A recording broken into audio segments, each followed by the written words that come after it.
Charleston, please make some noise for Josh Johnson!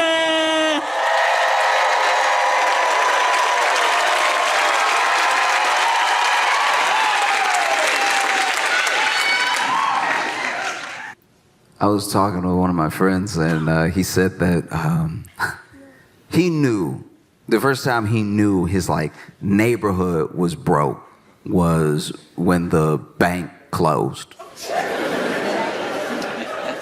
It's a pretty good indicator. The bank holds that branch's money, and that branch is falling off. And said he went to the bank. And, he basically just straight up asked the teller, he's like, hey, do you know why this branch is closing? And she was like, are you here to make a deposit or a withdrawal? And he was like, withdrawal. And she was like, yeah, that's why. That's it in a nutshell. That's exactly what's happening. You do enough of that, and then there is no bank. We're just kind of a building with a little bit of parking. I don't know, I look back at the ups and downs I've had in my life. I've been broke off and on my entire life, And there's a weird solace sometimes in being broke at the right time. Everyone thinks that the security is in having means and having money, but sometimes not being a part of the circus is its own solace in a weird way. You know that it's bad when you're really shopping at the dollar store. There are things anybody could use at the dollar store. You need a fly swatter, you might as well run up in the dollar store. You know what I mean? You need a dustpan, might as well run up in the dollar store. But if you're really shopping at the dollar store, things are not great. I would go in the dollar store for stuff you shouldn't even be buying from the dollar store. They sell it, but even the cashier look at you like, you sure? I'm talking about where you have to get your meat at the dollar store. I knew I was in a bad situation when I went to a dollar store and was looking at that meat in the fridge, and I was like, Because the meat at the dollar store, they don't go into specifics. You go to Kroger, Walmart, you go to Target, you go to any of these places, and you'll see the brand of the meat, and then you'll see, all of the little no preservatives ever, completely organic, all the stuff. When you go to the dollar store and you buy your meat, it just says the price and it says meat.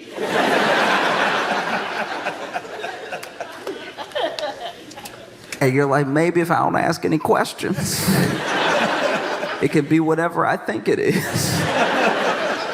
Because then, I also got a lot of stuff at the dollar store, even as a kid, that I look back and I'm like, that probably wasn't the best.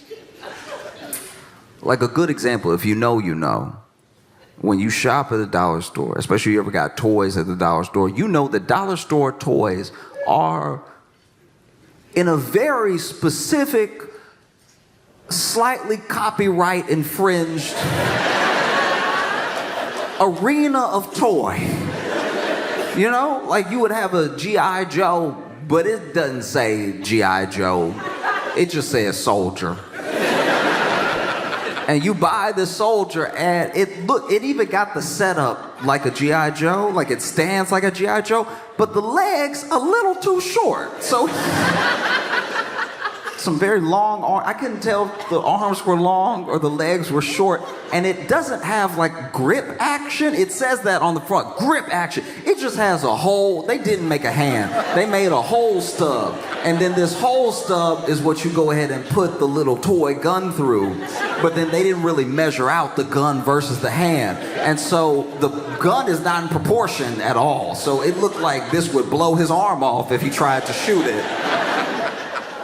But you bring it home and you're playing with it. And you're like, yeah, soldier, get him. And he's like, I'm gonna get him.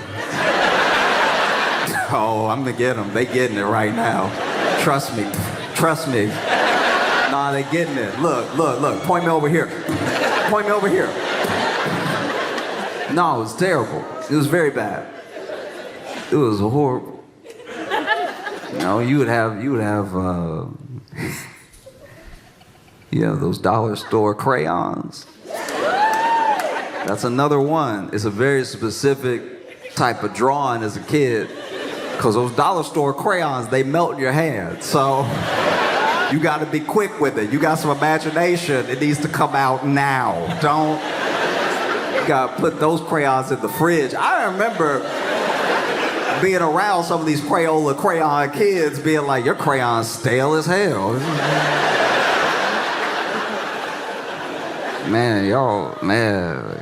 Y'all don't even freshen up your crayons. That's crazy. That's why your pictures stink. You know what I mean? My pictures smell like leftovers.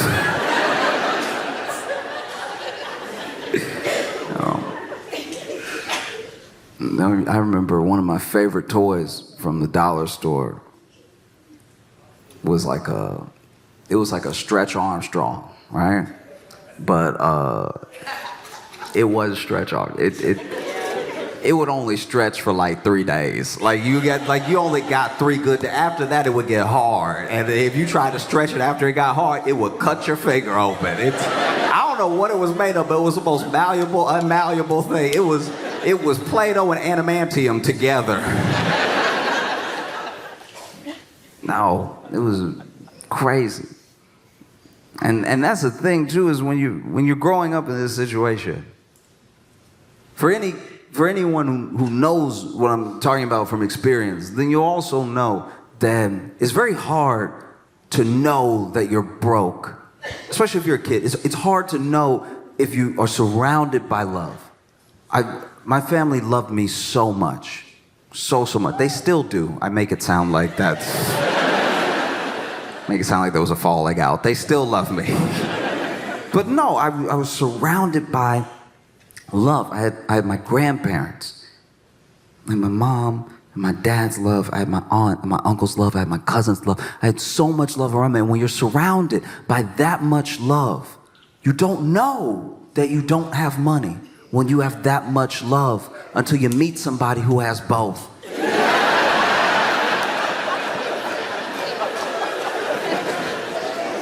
That is a curious experience. Like when you're like, oh, you got both parents and a pool? Okay, I think there can be upgrades to life. I see that now. To me, greed is a paradox, because you want everything. Even if you have more than enough, even if you have so much that what you have is starting to hurt you in the long run. You see it with the way that hedge funds cannibalize whole companies.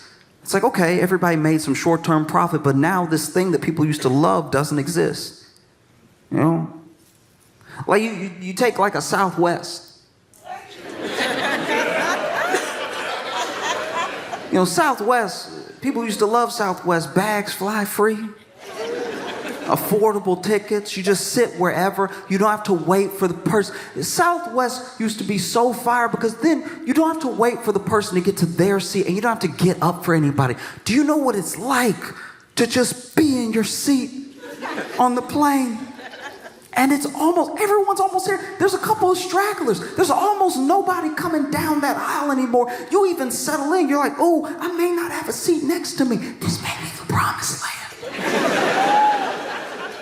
You get so comfortable, you're like, man, I might put my other leg over here. Southwest had a brilliant idea. And the bags were flying for free, which makes sense. The bags don't know where they're going. Why should I have to pay for this bag to have an experience too? You know? And then greed, and then private equity, and then hedge funds, and then, you know, shareholder meetings, and then dividends. All the things start to creep in, and it's like, maybe we'll stop doing everything that is why everyone likes us.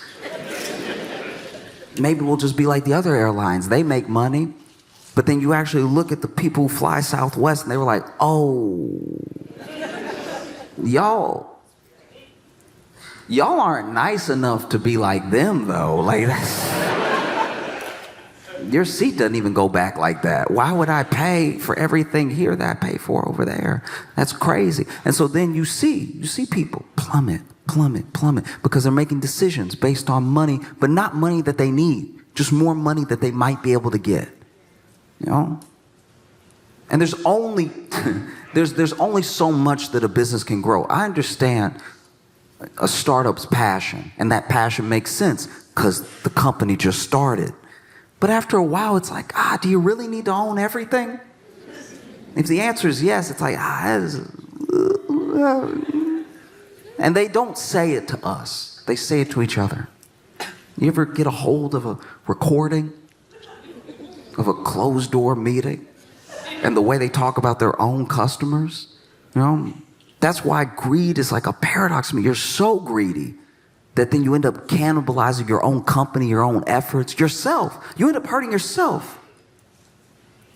American greed is another paradox, because as much as we know that the millionaires and billionaires maybe got their money in a way that's a little nasty, we also kind of want to be them a little bit. Everybody wants their piece, but we know how bad it is. You know? There are people who I know who want to be billionaires. They aspire to be billionaires. But if you ask them to name like a good billionaire, it's a hard quiz. But they want to be the billionaire because they're like, no, I will be different.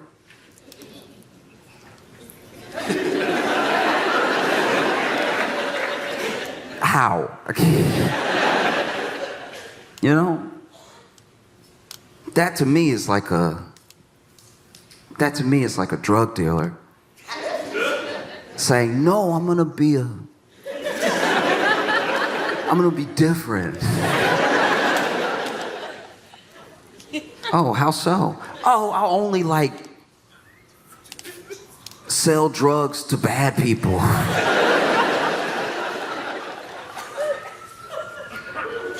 How will you know that they're bad people? You know, word will get around and they'll buy my drugs and I'll be like, that's a bad guy. No, it's not gonna be different just because it's you. That's the trick as well. No, it's different when I do it. It's different when it's me. It's different when it's for me. It's different when it's for my family. Right? So then you hear people talk about recession. That recession is coming, recession is looming. And to be fair, people have said that since the last recession. Every year, I'm not an economist, but every year there's somebody that's like, it's coming. Get ready, batten down the hatches. And so you're in this situation where, you know, people are very worried, and understandably so. Because it's not really about the money. Money is mostly like the conduit. Money's mostly the placeholder. There are people who find money to be a game, and for them, the number is the important thing. How much actual money they can stack and hoard is the real thing. I want to show how rich I am is the real thing. But for almost everybody else, it's about their survival. It's about taking care of yourself. It's about taking care of the people that you love. So when they hear that there's going to be a recession, they're not really thinking like, oh, the number will go down. They're thinking about food. They're thinking about housing. They're thinking about resources. You know? And the only way forward is with other people. We've proven that this thing doesn't work. And by this thing, I'm not just talking about like one specific system. I'm not talking about like capitalism. I'm not talking about anything like that. I'm talking about we've proven that a true rat race does not work. I can't believe the world watched Squid Game and was like, yeah, I think I could win the pot. The pot is the problem. You know? And then I think the other problem is that if you are pitted against people, if you're pitted against the other 330 so million Americans, then yeah, the odds look insurmountable. But when you see how many people are actually in your situation, and you see how many millions of people are just like you, and you put yourself on the same side as them, all of a sudden, all of the weight, it gets a little bit easier. You know, There are people around the world that will never have access to the things that we have access to that make it work. And so sometimes we stress, oh, how am I going to make it work? And it's like the number one way is through community. Your future is your neighbor. There's no other way forward. And I know that can be scary. That's an idea where you have to lay down so much trust at the feet of people that you don't know. That's very scary, because I've had good neighbors and I've had bad neighbors. I've had very bad neighbors. I had a neighbor who stole my trash can. It's the trash can. You could just put your trash in there too. Stole my trash can and lived next to me like I'm not gonna notice my trash can. And he was big too, and I'm pretty sure he sold drugs, so I wasn't gonna take my trash can back, but I was like, I will put my trash in my trash can over here though. Just because you stole the trash can doesn't mean I'm gonna get another trash can. It's a trash can, and trash goes in. You could have put your trash over here, but then you wanted to put it in front of your yard. Okay, fine, whatever. I'm sure you have a gun, so I won't make a big deal of it. But I've had bad neighbors, and I've also had incredibly kind, incredibly sweet neighbors. I had neighbors that made any transition period I've been having in my life easier. I remember when I moved to Chicago and I was living in my first apartment, I had a neighbor that knocked on my door. I had been living there for like 2 days, and I didn't have stuff. I'm like this broke kid who just moved to Chicago with like 2 suitcases of like clothes and a couple of other things. And so knocks on my door and it's like, hey, this older guy. And he's like, hey, I saw that you moved in. If you need anything or you have any questions about the building, just hit me up. I live right there.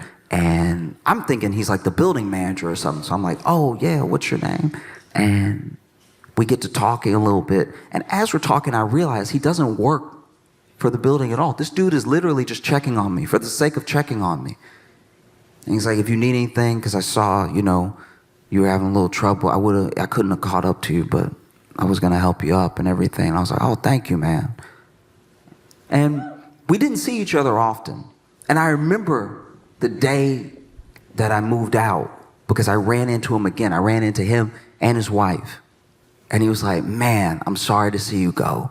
Because I can tell, we never really got to chop it up or anything, but I could tell that I like the way you move. And you didn't cause any trouble. You were just cool. And I wish I would have knocked on your door a couple more times, right?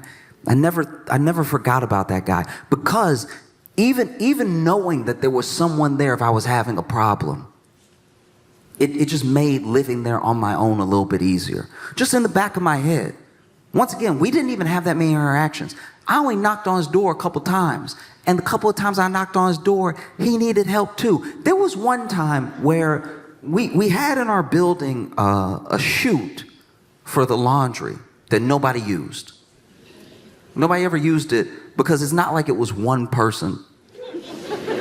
Do you know what I mean? Like, the chute for, this isn't Eloise. Like, it's weird that there was a chute for the laundry because it just went to the floor down there, and you'd have to go down there to wash your own clothes anyway. So I guess if you wanted to save yourself the weight of the trip, you could push all the clothes down and let them get nice and nasty, and then slip through the chute and then hit the ground, and now it's got different stuff on it than the reason that you're washing it. So nobody used it. And nobody used it because it was nasty. And so then one day, the actual building manager poured a whole bunch of like bug poison down it to try to kill some of the bugs that had been living in there. And the bugs were like, you know what? I think we'll go everywhere else. And so then one day I came home and my apartment was just overrun with bugs, and it didn't make sense because I didn't even have stuff. I had a fork, a bowl, it was kind of like a saucer. It wasn't a plate. It was a plate that you would put a teacup on. I didn't even have dishes to be nasty enough to have all these bugs. So I'm freaking out. I'm killing a bunch of bugs, and then I run over and I knock on his door, and when I open his door, he looks like me. He's like, you too? And Both of us just knowing that we're both dealing with bugs was enough to make the whole thing easier. He helped me kill some of my bugs. I helped him kill some of his bugs. And we were both very upset with the building manager. I had another neighbor when I was living this like short little bit in this, I don't even know how to describe it. It was like, it was a house, but it was like, you know how there's it wasn't a duplex. Okay, the house I was living in was like perfectly split in two, right? To make two unlivable houses. Okay, so I wasn't staying there for long, but it was just two completely unlivable houses, right? And I had a neighbor that lived next to me where I moved in, and once again, this older lady, so sweet as could be, knocks on my door, and it's like, hey, I saw that you just moved in. She had baked something, like old school, like out of the movies. She had baked something. She was like, I made you a little something, some muffins. I know moving is hard. I know sometimes you don't have anything to eat right after you move, so this is for you, right? And I was like, oh, I didn't even know what to do. I was like, oh, thank you so much. And she was like, yeah, I like to help people get their bearings. And just so you know, I just want to be the one to tell you so you don't have to find out on your own. There's a crackhead in the wall.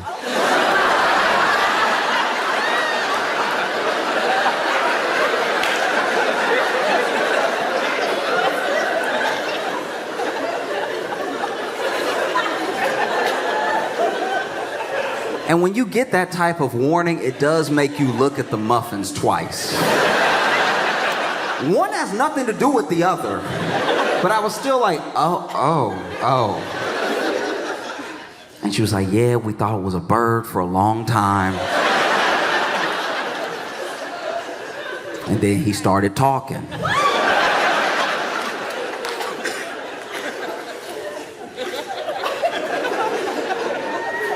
And so if you hear anything in the middle of the night, just pound on the wall a couple times and he'll stop. And I was like, okay.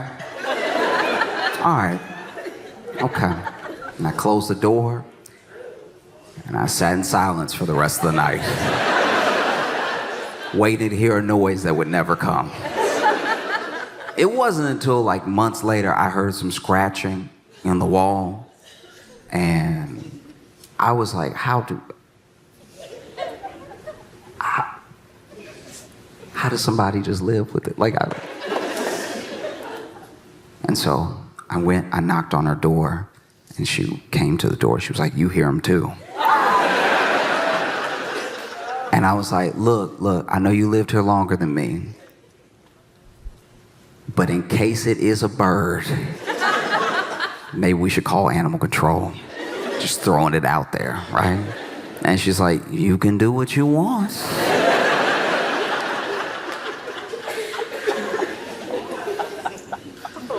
I called animal control, and then they could hear the scratching too. And then they went ahead and went on the roof, and they said that they found a slight hole in the roof, and turns out it was a bird. It had been a bird the entire time, and I'm pretty sure it was a bird when she heard it, but maybe she just had the TV on. Maybe she was like, he's talking. Animal control leaves with the bird. I go over, I tell her it was a bird, animal control called the bird, and she was like, thank you so much. Seriously, thank you so much. That has been happening for like 8 months, off and on, and I was positive it was a crackhead.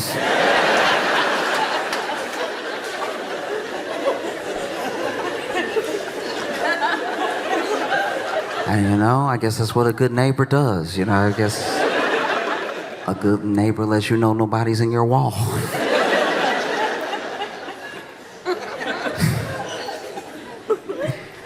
Because I think fundamentally the toughest thing people are facing right now is like a true a true way forward where they can trust other people to help them and take care of them. And I can't tell you to just blindly put your faith in people that you don't know, even if they live next to you. But what I can tell you is that most people return energy. Most people give like for like. So if there's a community that you want around you, all you have to do is be its founder. If you are the one knocking on your neighbor's door, letting them know you're here, if they need anything, they'll probably do the same for you. And it's so simple to build community. It's so much more likely that you're gonna build community than you're gonna become a billionaire. Do you know what I mean? Like,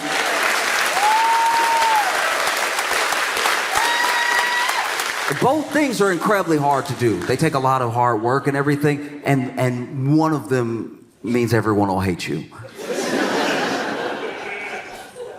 You know? Because when you're broke as well, the thing that happens, I think, the most often is that we have a real misunderstanding of each other. Rich people, the rich people that I've met in my life, no rich person I know feels rich. They feel comfortable. Now, they'll do whatever it takes to maintain their level of comfort, but they don't feel rich. They're like, no, I'm just comfortable. I'm just chilling. And you show them how much they make, and they're like, yeah. I gotta maintain, you know, I got kids, and then you show them how much the rest of the world makes, and they're like, ooh. Okay, maybe we don't tell anybody how much I make. And the same thing, when you're broke, there's a genuine misunderstanding around the decisions that people make when they're poor, around the way that people think, because there's not the possibility of thinking past tomorrow, because you're not even sure you're gonna get there. Do you know what I mean? When you really don't have means, when you really don't have money, you come off wild sometimes because all your requests are strange, because you're just trying to piece things together just so you can make it to the next day. You know? Like, a good example is I used to work at a grocery store, and one time in the break room, we're eating our lunch, and this one dude opened his lunch and then just said out loud to everybody, hey,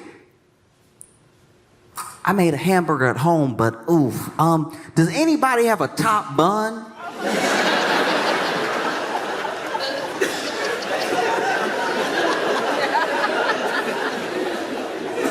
Sir, they're always sold even. How did this happen? We look at money as paper, right? At least when it's in its physical form, it's this paper thing. But it's more than paper. There's fabric weaved into it. There's linen, there's cotton. It works the same way that society works. There's fabric that weaves all of us together. And there are people who have not been able to participate in the opportunities of making money or making their well-being out of these chances in the market the way that other people have. And so when you tell them that a recession is coming, they're like, oh, a what? Okay. I was already broke. Do you know what I mean? What is a recession to somebody who was on the street the whole time? I guess the best example I can give is one time I was at a party with my friends, and I fell in the pool. And falling in the pool at a party is one of the more embarrassing things you can do when it's not a pool party. If you fall in the pool at a party where people are just sort of standing around the pool and talking, you might as well have fallen off the roof.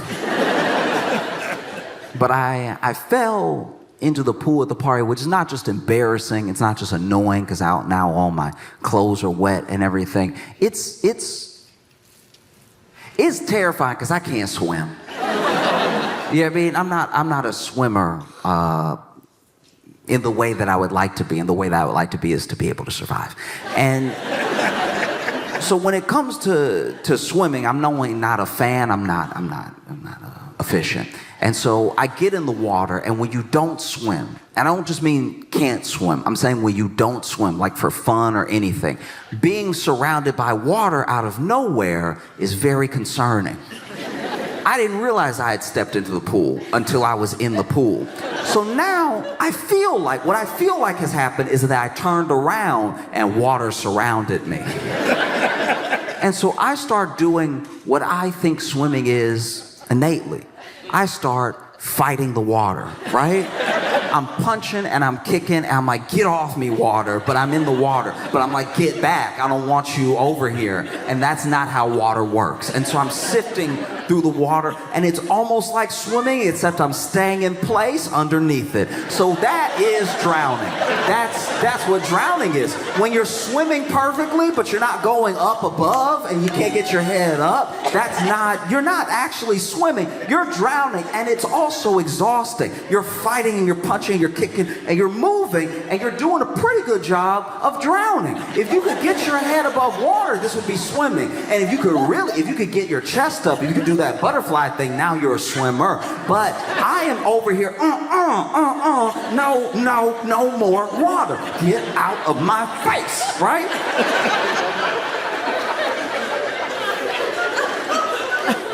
So then it takes someone pulling me out of the water for me not to actually drown. And not right after, not soon enough after, but pretty soon after, we leave the party. And not as soon as you would like if you almost drowned. You know what I mean? Like and it's tough too, because like the dude saved you as your ride. So now he's doing you two favors, you know?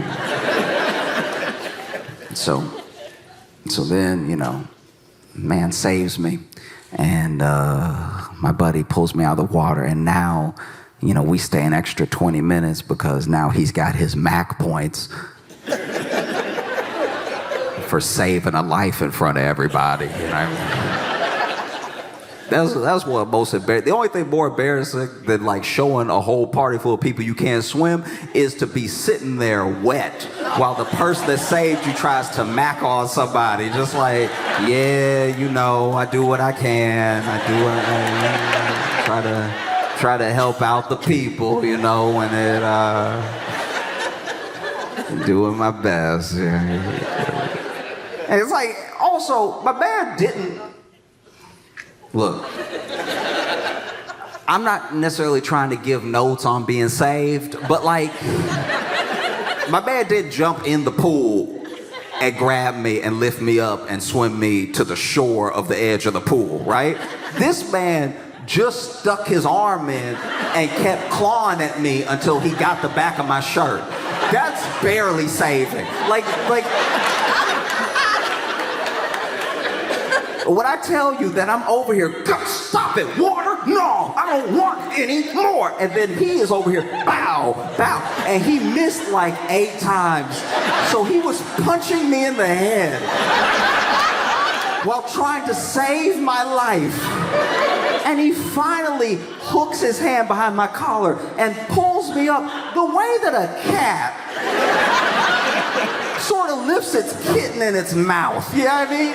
Just sloppy. And then I'm also still fighting. I don't know what's pulling me up, so I don't know if that's more drowning. I don't know what the effects of drowning feel like. So now I'm not necessarily fighting his hand, but I am still fighting the water. And so if you were on the other side of the pool, it does look like I was drowning. He reached in, dunked me one more time just to be safe, and then pulled me up. Because I don't know that he's trying to help me. But when he finally pulls me up and I'm over here coughing up the water and everything, this man helps me get up out of the pool and then immediately sees the eyes on him and everything, sees the opportunity, and he's like, oh, yeah, you know. I do what I can. Also, I know he saved my life and everything, but also the fact that he didn't need to roll his sleeves up like that. Like that was even more just worth like, oh yeah, you know, I tried. Now you sitting here wet, just like, can you wrap it up, get the number or don't? And so then me, him, and some other friends head to his car once he's ready to leave, and his car won't start. Waited for nothing. Now, luckily, we were staying at his house, and luckily he did live close enough to the party that we could walk. It was like maybe, I don't know, like a mile and some change. It wasn't crazy. And so we start walking. As we start walking, it starts drizzling. And then it's drizzling a little bit more, drizzling a little bit harder, and then it really starts raining. And when it starts raining, all my friends did a different thing when it was raining. Like, I had one friend that did the turtle. Just walking and just trying to...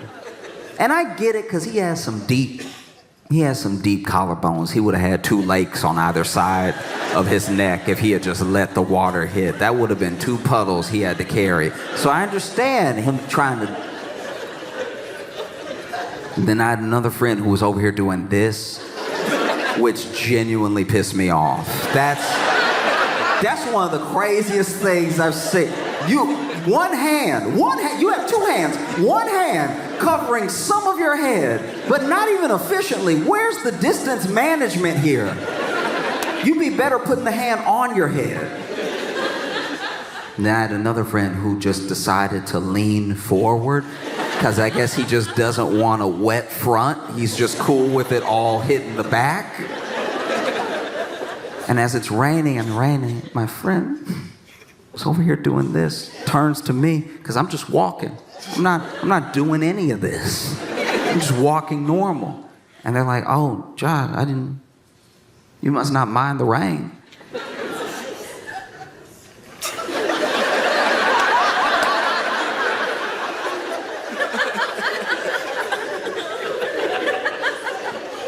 And I was like, I almost drowned 20 minutes ago. And that's what it's like when you're broke. You're almost drowning all the time. So when people try to scare you with talks of a recession, you're like, why would I? What? You're doing this. I'm already wet. And the way to ensure that you're going to be okay, the way to ensure that your family is going to be okay, is by creating chains, by linking up together with other people, with other families. Because the way forward, your future, I guarantee you, it's not in the market. There's a belief that, like, if I can just get enough ahead, maybe I'll pull some other people with me. And that sort of thinking is the reason that we as the people can be taken advantage of so easily when it comes to money. It's like, I can get you a little bit ahead. Oh, I'd like to be a little bit ahead, right? But the way forward, your future, I promise you it's in your neighbor. I promise you, there's no one that's going to take care of you like the people that are actually next to you. And it's kind of daunting to me. It does freak me out a little bit that there are so many people, every election, every year, no matter who's president, that expect the person in office to make them rich. Don't you know this is America? Do you know what I mean? Like, that's just not how it works. It's not how it's ever worked. You may like the person in office, you may not, but I guarantee you they're not gonna make you rich. That's not how anything works. And don't get me wrong, I've had dreams before.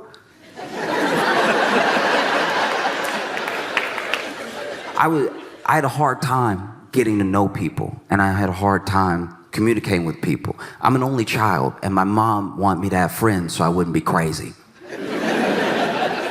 And so, as a single parent with one kid, my mom, the only thing she knew how to do was go ahead and take me over to her other single parents' friends' houses where they had one kid, and she was like, maybe y'all will just play and not be crazy together. And sure enough, there was a time in my life where my parents got back together, and so we were a 2-income household, so I started to get the good toys, right?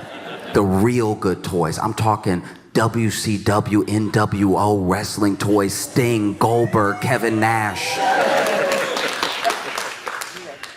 And sure enough, you know, I remember I got those toys. Those are some of my favorite toys in the world because I didn't know ankles had come out yet. I would hold up my Kevin Nash and I'd be like, bow, bow, bow, bow, bow. Look what he does. Bow, bow, bow, bow, bow, bow, bow, bow. He had knees, he had ankles, he could do this. That's crazy. I was used to this only. Maybe if you were getting fancy, some of this, but I wasn't used to this. This thing right here, this is crazy. Real shoulder movement? My mind was blown. It's like, look at what this thing can do. Bow, bow, bow, bow, bow, bow, right? And so then my mom took me over to her friend's house, and her friend had a kid, and I went ahead and brought over 2 of my toys. I brought my Kevin Nash and I brought my Sting because I'm trying to make a good impression. And so we're talking, they're talking, and finally we go to his room to play, and my mom leaves to go run some errands or something. And I quickly realized after my mom left that he was crazy. He was genuinely crazy because all of his toys, every single one of his toys, didn't have a face.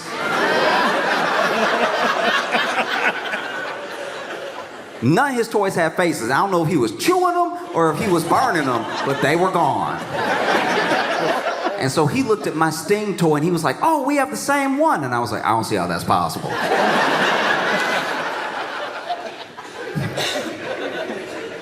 I don't see how that's possible. And then sure enough, this kid pulls out his Sting toy, and I know we have the same toy because the Sting had the jacket.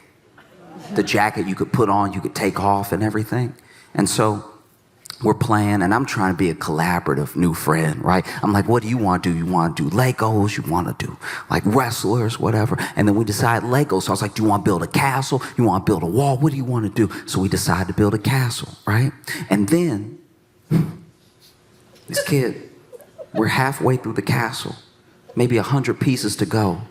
And this kid grabs the castle, lifts it up, throws it against the wall. It explodes into like 190,000 pieces.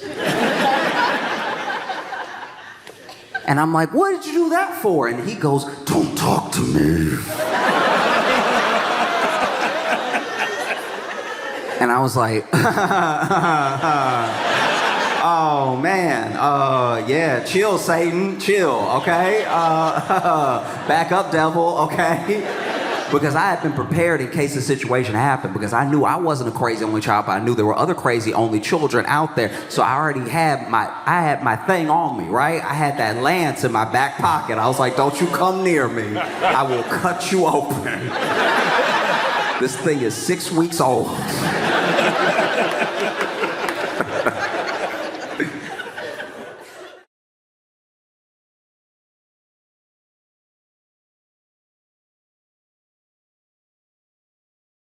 Ladies and gentlemen, please make some noise for Josh Johnson!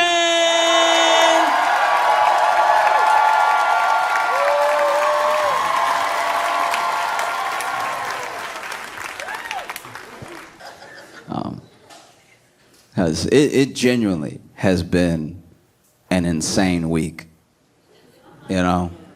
Yeah, no, I know. No, it's that part.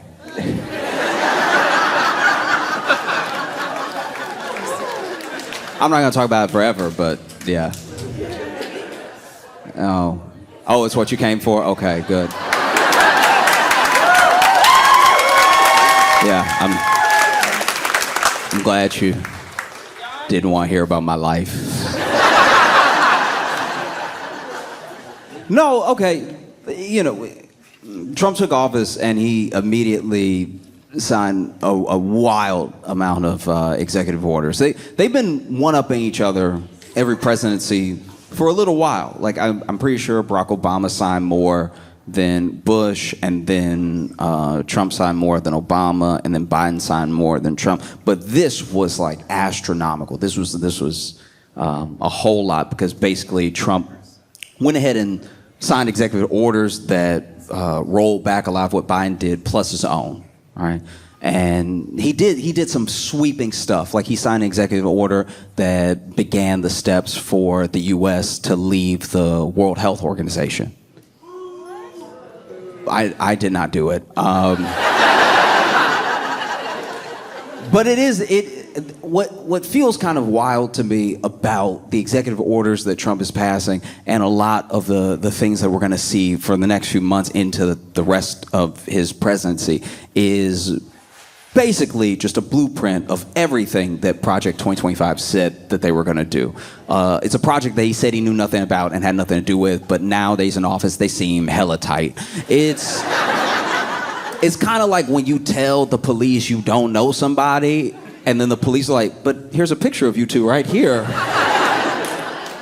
And the picture hella incriminating because it's not you just happening to be in the picture with them, it's you being like, hey. You say that you're not boys, but in this picture here, you're holding a different picture of the two of you together. You're like... And sure enough, yeah, Trump signed an executive order that would start the process of the U.S. leaving the World Health Organization. And I feel like there are some things that Trump is doing because they're his idea and some things that he's doing because his aides and the people that wrote up Project 2025 are pushing him to do it for whatever their own reasons are, right? Like, I feel like they went to Trump and they were like, we need you to pull out of the World Health Organization. Then Trump was like, who?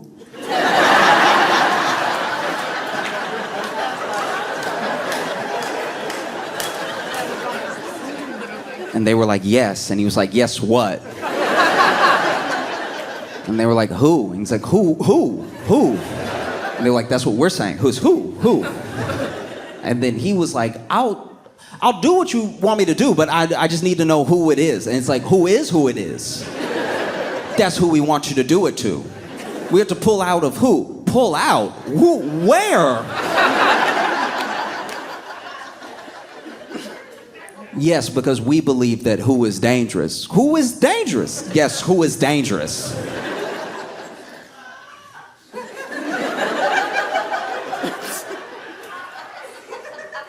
Where is who?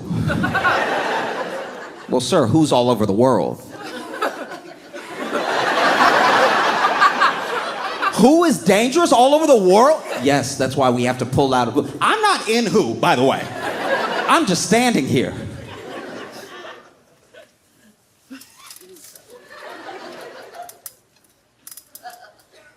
We're just gonna put it on a piece of paper and we need you to sign it, all right?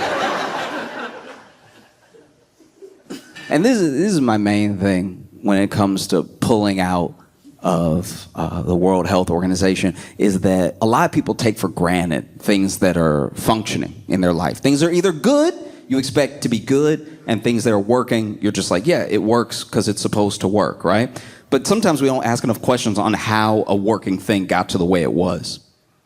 And there hasn't been enough time in between when it didn't work and now for us to remember when it didn't work. Because if we lose access to the World Health Organization, it hurts the World Health Organization by a lot, but it also hurts us because then we lose access to their labs, to their data.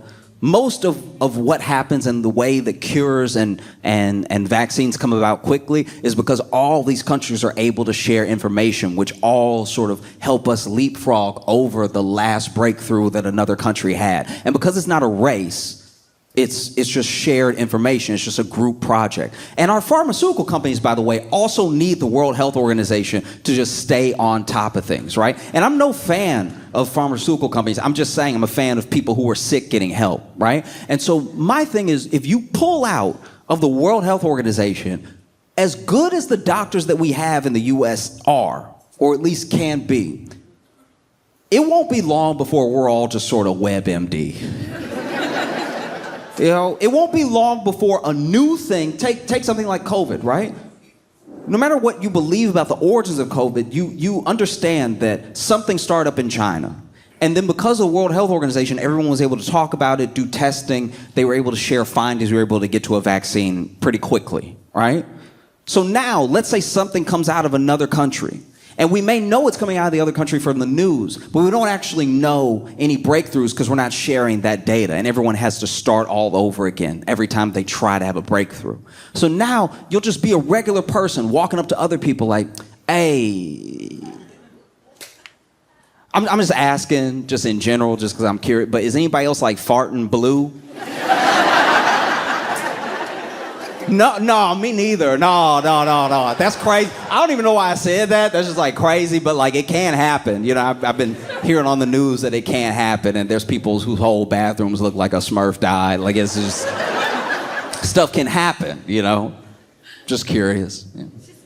And then maybe someone does get sick, and then that sickness starts to spread. And maybe it's not something that we're used to. It's a completely new thing. So now you have somebody being like, hey, is anybody else that was like not born double jointed, been acting double jointed, like just everything can go in every which way? Because double joint people, they seem to not hurt when they do it, but I'm in a lot of pain. So if anyone has any ideas on what to do, I've been eating as much as I can to lower inflammation, but I'm still got my head spinning all the way around when I fall asleep. And then you won't be able to distinguish certain things, because there are things that are not related, that we know through science are like not related even though they're similar, right? You'll be able to know if you have a new thing or if you have a regular version of an old thing. Just walking up to somebody like, hey, look, I'm not trying to get the word out like that. I'm just curious if you've ever heard of this. Do you sleepwalk? Oh, you sleepwalk too? Oh, great. Do you ever sleepwalk and just wake up with a knife every night? Like, does that, just me? Okay. We'll have to look into it.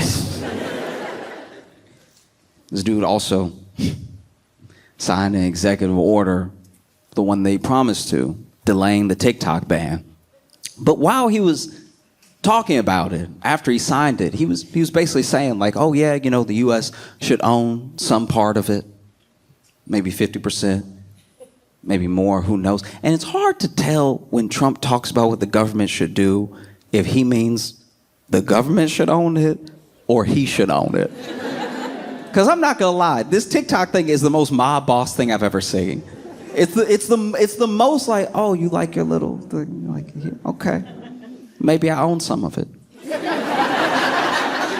Maybe I own the whole thing. How about that? How about you get out of here? All right, it's mine now.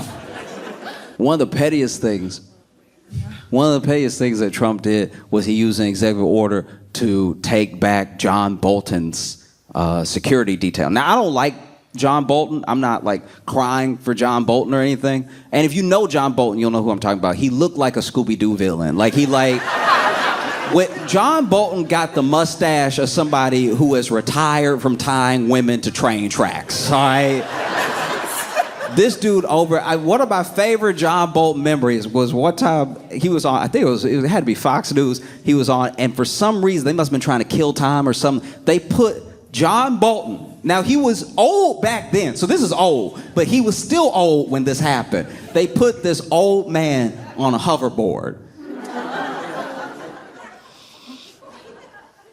And it was as great as you could imagine.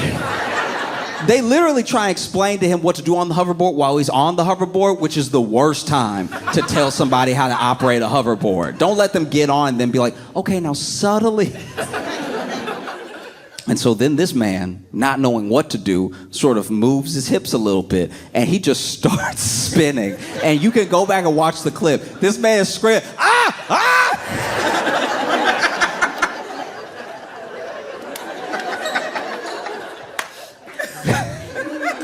But Trump took back his security detail, and it was just to be petty. It's just because he doesn't like John Bolton, and John Bolton doesn't like him, right? But it's one of the pettiest things I've seen from a government official, because all he's really doing, all Trump is really saying is like, hey, look, now that I'm back, I just want to make sure if you have any ops at all, that they have as little resistance as possible. Him pulling John Bolton's Secret Service detail is like if I uncalled 911 for somebody. Like they called 911 and I called right after, be like, hey, that last dude, he was just playing. Don't come. It's not a big deal. Don't come at all. I know he's like, oh, he has a knife or whatever, but don't come. He was just trolling. Even the executive order he signed renaming the Gulf of Mexico into the Gulf of America. This is one thing that has to stop. It has to stop immediately because we cannot make it this hard on these kids. I remember when I was a kid. I remember when I was a child in school and they told me that Pluto was not a planet, but it was, but it wasn't, but it was, but it wasn't, and it is, but it isn't. And I failed every test where they asked me what Pluto was. I was like, there was one time where it was a fill-in. You had to describe the plants and you had to talk about what gases and everything the plant was made of and why we couldn't live on that planet, why Earth was perfect to live on. And when we got to Pluto, I didn't know what to say anymore because it had been a planet and then it wasn't a planet and then it had been a planet and it even changed like astrological signs or something like that. And so I was like, you know what? It's up there. How about that? Changing the Gulf. And then you even had publications like The Guardian being like, we're still gonna call it the Gulf of Mexico, but we will call it Gulf of America for context in places where it seems fit, where the president is being quoted. I was like, it is or it isn't. No. Then you had Trump signing executive order, you had Trump pardoning everybody from January 6th. That's wild. You ever had somebody go to jail from your neighborhood? Maybe this is just too specific to me, but you ever had somebody go to jail from your neighborhood and you're like, I'm not a snitch, but thank God. Oh.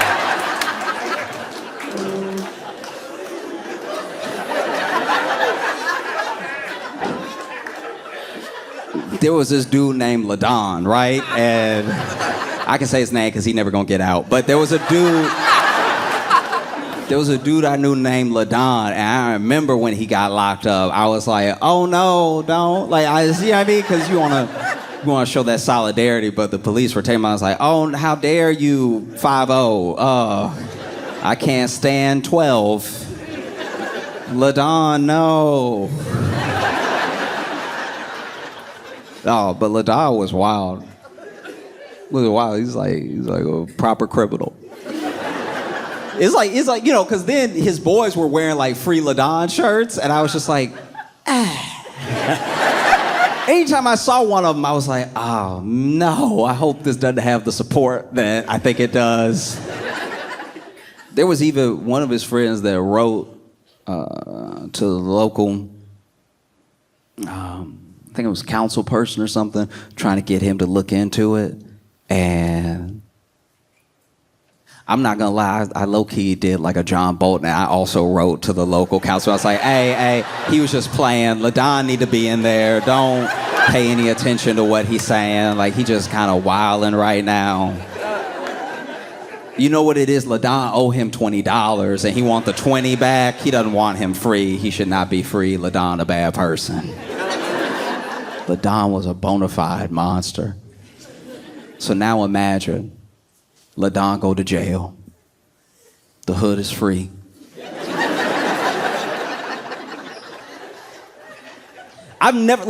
You've seen like homecoming parties for people when they get out of jail. I've never seen a party for somebody who just got arrested. Like, the people who felt like we finally had liberation were having a whole cookout off of this dude's charges. And then his boys with the shirt came to the barbecue. I'm like, are you happy or not? But now imagine LaDon locked up.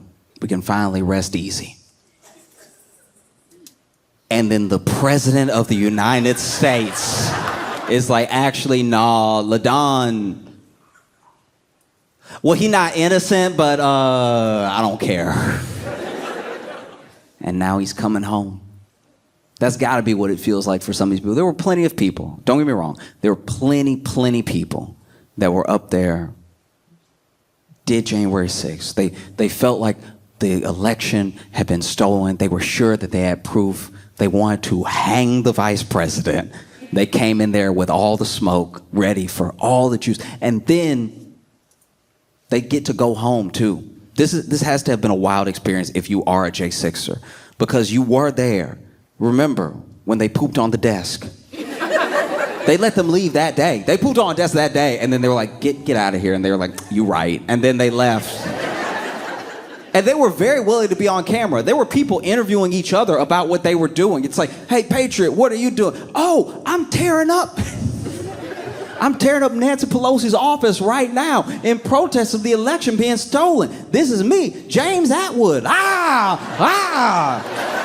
I just made up a name, but they were saying their full names. They were saying their full names, and there was one dude that I'm pretty sure was trolling because he was literally getting people to say their address, and that felt insane. Like, I've never had to say my address out loud to somebody I didn't know. And then police come, and they're like, hey, get out of here. And then people left, and you saw them leave. You saw them leave different parts of the rotunda, everything, with smirks on their faces. And then over the course of 2 years, 3 years, 4 years, started picking them up left and right. People started, hey, he was there. Oh, they're posting about it. It was on their social that they were there and what they did, right? Them pepper spraying, them throwing stuff at police, all that stuff. And then they start getting arrested. And they're like, what? But I thought, how could this be? How? And then they were sitting in jail. And then, before Trump left, they were like, surely he'll pardon us. And he was like, I'll see y'all in a bit. You know? Because there was a lot of like misunderstandings about who we could pardon and who we couldn't and when people were charged and all this stuff like that. And then he becomes president again. This dude is now president again. And then he pardons them. And woof.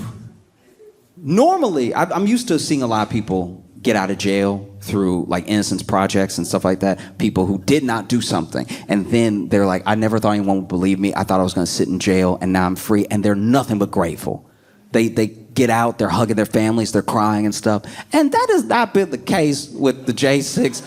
Everybody that got let out is very angry. They're so angry, and a lot of them have already tweeted, I'm buying a gun. And it's like, why would you tell anybody that? You were already caught on camera doing the thing, and now you're like, and now that I'm out, I've got a gun. Okay, LaDon. Like, it's crazy too, because this dude signed that executive order for Doge, for the Department of Government Efficiency, that Elon is supposed to run. Which Elon's also had a week. Because Elon was supposed to run Doge, and he was supposed to really like get in there of what the budgets were, of who everyone was and everything, and he was going to reshape government in the image that he saw best fit him, his businesses, and his worldview, right? And then, I don't know how he did it, but he already like did something that Trump didn't like.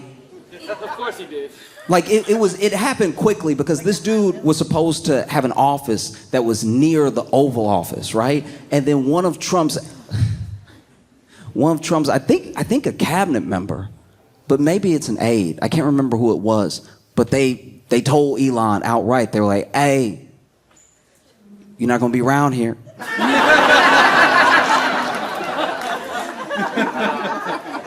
And in fact, you're not gonna talk to the president. You're gonna talk to me.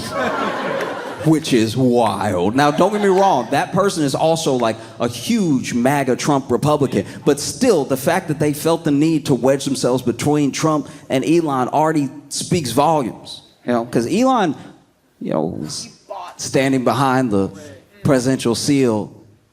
And this is how you know that a lot of people are truly out of their minds. This dude did a Nazi salute that we then debated if it was a Nazi salute for like every day after, including the day of. And I don't know if you should be allowed to talk if you can't believe your eyes. Do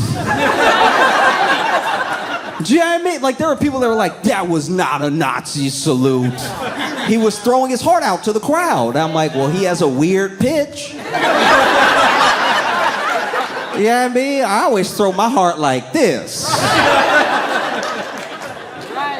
And he did it twice to make sure you knew what it was, which is pretty wild. One thing that I like about Elon, which is not many things, is that he always manages to quickly make the people that take up for him look super stupid. Like, really dumb. Because so many people had so many different things. They came to his defense. It was several things at once. It was like, guys, no, that was not a Nazi salute, okay? It was a Roman salute.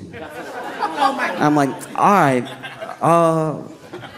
you ever split a hair before? Apparently you don't know what that looks like. No, it wasn't a Roman salute. He has Asperger's. I know a lot of people with Asperger's. I know a lot of people that are on the spectrum. I know a lot of people with, you know, different types of autism on different parts of the spectrum. And when I've hung out with them,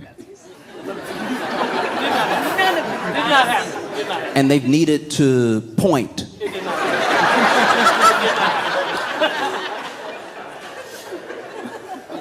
or they want to show me affection, you know what they never did? Anything that looked like that. It's pretty crazy. It's like 100% fundamentally insane that people within, I don't know. Maybe there's some law I don't know about where if you are a news publication and you say someone did a Nazi salute and they didn't actually do a Nazi salute, that they'll like sue you into oblivion and you just won't exist anymore. But I feel like when you see it, you can say it. And the fact that so many notable publications were like, he did a thing that appeared to be, none of us have ever got the leeway that Eli got that day. If there was a video of me stealing out of a store, the headline would not read, Josh Johnson is holding something that appears to not be his in the form of a Best Buy electronic. You see how that works?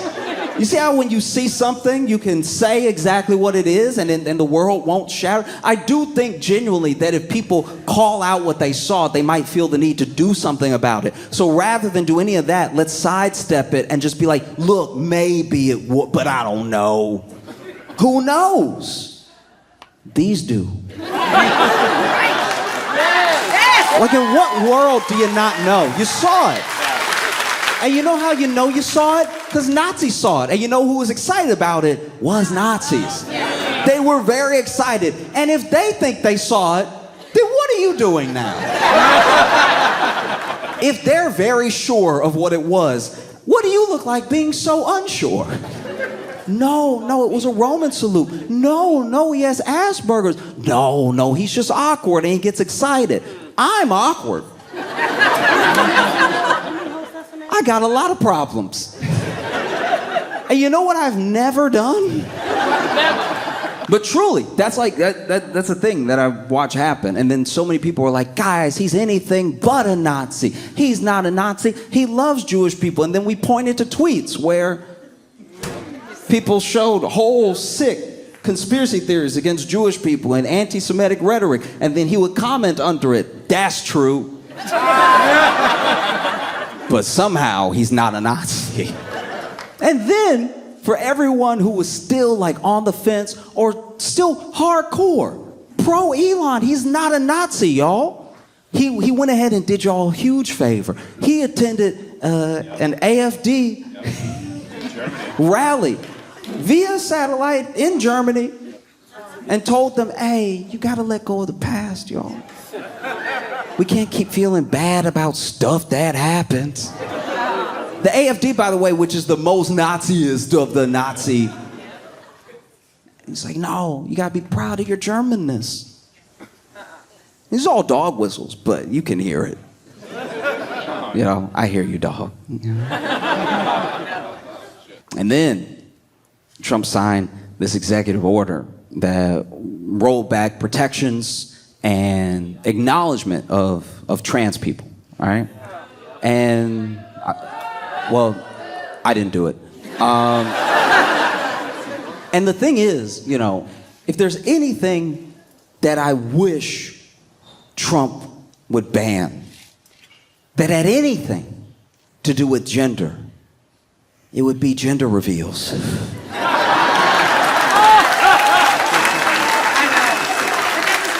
They're getting genuinely dangerous. I watched a gender reveal where they had, because they're creative in the worst ways. Because then I watched this gender reveal where they had a blue plane and a pink plane, right? And both planes were flying at the couple, right?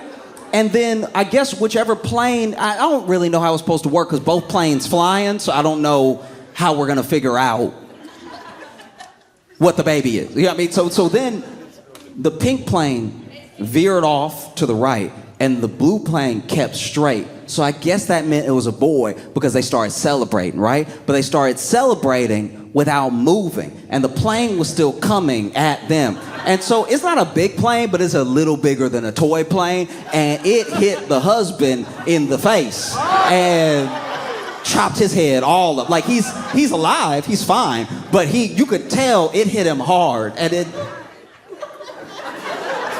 he trying to still celebrate, but he's clearly concussed.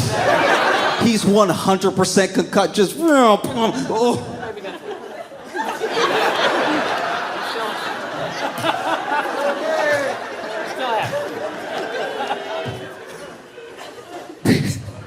Didn't even put a hand out or anything. I don't know who is like winning with this thing. You know, maybe if you're a tech billionaire, you're doing very well because he's gonna push through to like lower regulations so that you can make things as fast as possible, even if those things need some guardrails because they might be potentially dangerous, whatever. You know. And if you really hate other people, then yes, you're having a good week. But for Americans, like specifically for us, I don't know what these things do. You know? Like I don't know what rolling back, what few protections there were for trans people does for me. I thought the election was about safety and eggs. I don't know, maybe I'm wrong. I thought it was like everyone was talking about eggs a lot. Like everybody was like really hitting those eggs. I didn't know eggs were everybody's favorite food. Like eggs. People weren't even talking about bread. They were talking specifically about eggs. I think a lot of people went to like Kroger or Walmart or something on the wrong day and they were like, hell no, eggs is my number one issue. I'm a one issue voter and eggs is that vote. And so I don't know what any of this has to do with eggs, but it doesn't seem like we're getting there. You know? Even the language of the executive order was weird. The language of the executive order was like, you have to treat and address people as the sex that they were assigned at conception, which is not how, that's not how anything works. If it's conception, when it happens, then there's no men. There would be no dudes.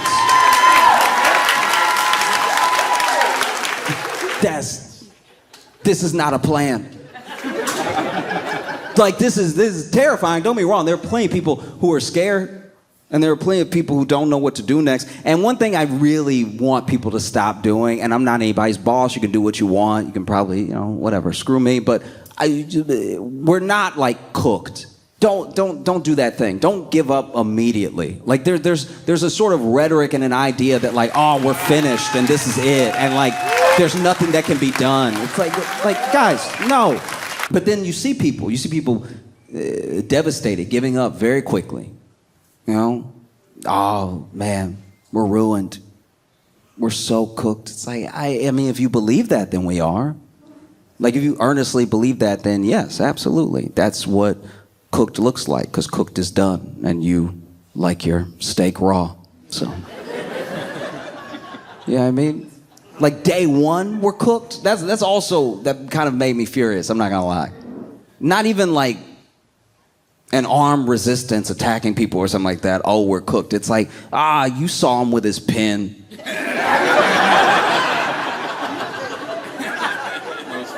Like I'm saying genuinely.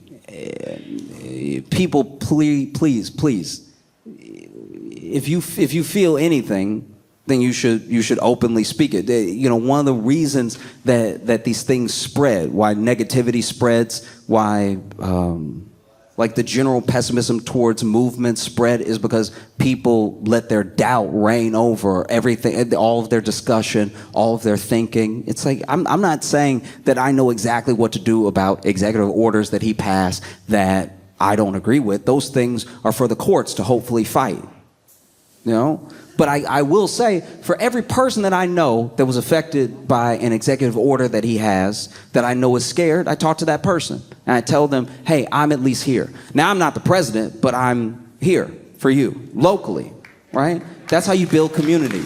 And that's how you keep people from being afraid. Because people don't know. They genuinely don't know that there are people that are willing to back them up. They have no idea, right? He signed an executive order that was supposed to take away birthright citizenship for people who were not already citizens, and to stop any confusion, it was going to be birthright citizenship starting now, right? Because if it was for all time, then like half of his cabinet, they wouldn't even know where to take them, put them. And then he started work on this thing that he'd been promising. And it was a thing that people didn't really think he was going to do, of like mass deportations. And so far, these are the numbers so far as I know them. Once again, I'm willing to be like fact checked. If I'm wrong. But this is from what I've read and from what I know, this is basically what has happened.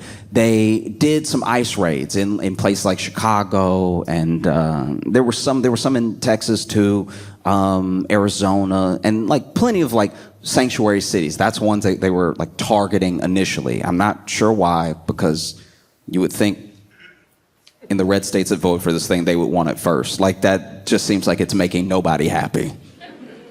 And they rounded up some people and they went ahead and took off for Mexico.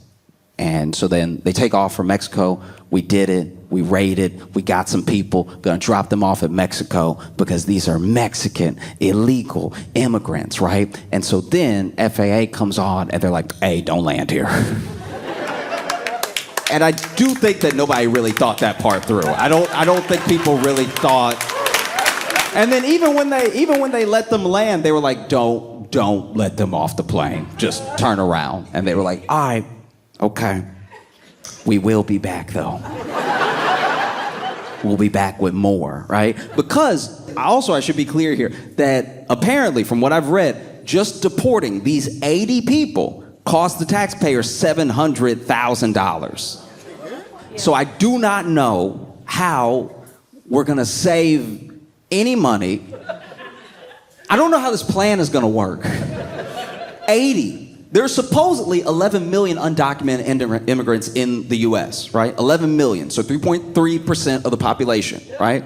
And we started with 80. If I owed somebody $11 million, and I told them, hey, I ain't got all that right now, but I do have this 80, I'm getting my ass beat. That's crazy. 80 and $700,000. I'm not in government. I'm not acting like I know how to fix a situation. I'm not acting like I know what to do about where we're at. But I will say this. If I know I got to spend $700,000 to get 80, this is just me. I'm not telling anybody else to do it. This is just me. This is what I would do if it were me and I knew $700,000 for 80. I would just tell those 80 people, listen, I'm gonna break you off some. Start a new life somewhere else. You get 1/80th of 700,000, right? And come back in like 6 months, all right? Because that's one thing that you will not hear. As this whole thing builds out, you will not hear about people coming over illegally. They're going to act like it's not happening. They're going to act like it's all going one way. They're denying everything. They're denying all of these legal ways to become a citizen, legal ways to gain citizenship, legal ways to get a card, or just to be able to work in the U.S. They canceled a lot of appointments for people who were doing the right thing, right? And so my thing is just, use your logic and pay attention to what is not being said over the next few months to several years, because they're not going to want to admit that these people are coming in still, even while they're making these efforts, because it will make them look even more desperate, even less efficient, you know? Because they told us before the election all of these incredible stories about how migrants were coming in. They were like, and look, I don't even know how they're doing it, but in Honduras and Guatemala, they're disassembling themselves, mailing themselves here, and then reassembling themselves, and then walking around amongst us. But now that they've supposedly shut down the border, they want us to believe that all of these legal ways of entering have also just stopped. And that's not true. You're fighting a losing battle if it takes you $700,000 to send 80 people somewhere that says, hey, we're not, you know what I mean? That's one of the craziest things too. Is a deeply, deeply ironic thing that they did all this, sent the people over, and then the other countries were like, hey, those are American immigrants.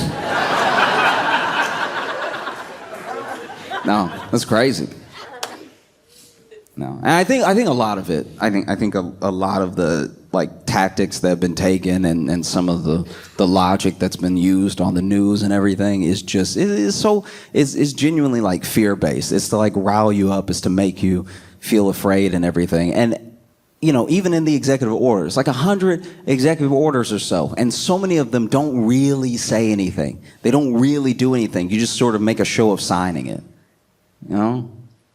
Because I'll be honest with you, I saw some of the raids that were taking place and some of the statements that people made and how they're taking things that were normally off the table, they're putting them back on so they can come in your church, they can come in your school. People are scared to go to places that felt safe and everything. And I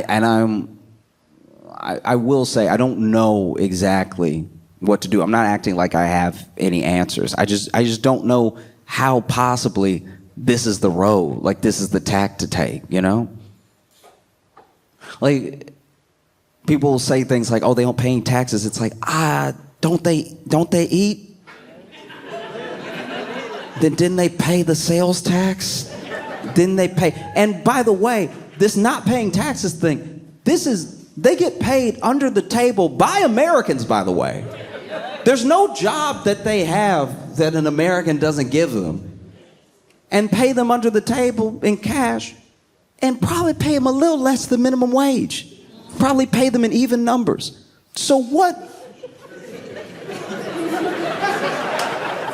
money could you possibly stand to gain? And I'm not saying the money doesn't exist, that it's not there, and that there shouldn't be a path to legal citizenship so that they can pay all the taxes that we all pay. I'm just saying that, like, are they each owing more than like $700,000 when you put 80 of them together?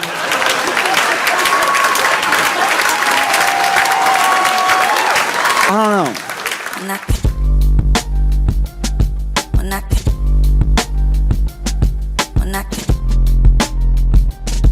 Mira.